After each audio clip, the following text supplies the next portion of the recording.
بسم اللہ الرحمن الرحیم۔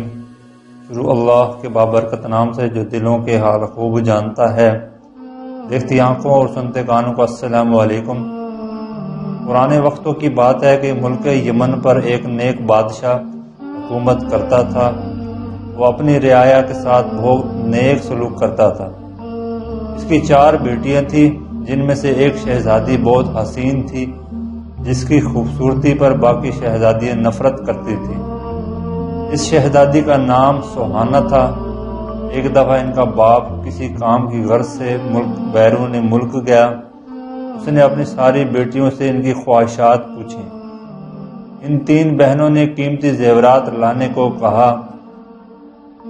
جب بادشاہ نے چوتھی بیٹی سے پوچھا کہ اگر تمہیں کسی چیز کی ضرورت ہو تو مجھے بتا دو، شہزادی سوہانہ نے کہا مجھے ایک گلاب کا پھول چاہیے۔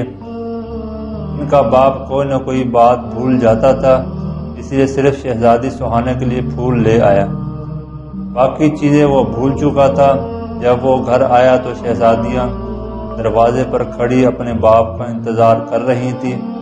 جب ان کا باپ آیا تو صرف ایک پھول کے علاوہ اس کے پاس کوئی چیز نہ تھی۔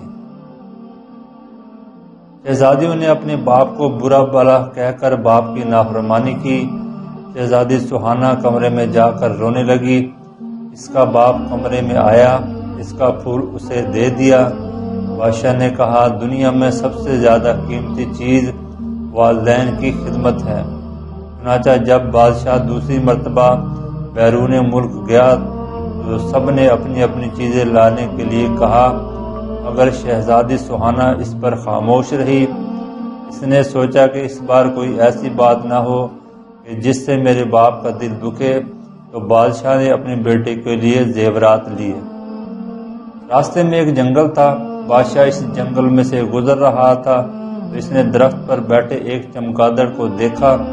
وہ چمگادڑ اصل میں ایک خوفناک جن تھا۔ اس نے بادشاہ کو قید کر لیا۔ ایک شہزادہ یہ سارا منظر دیکھ رہا تھا۔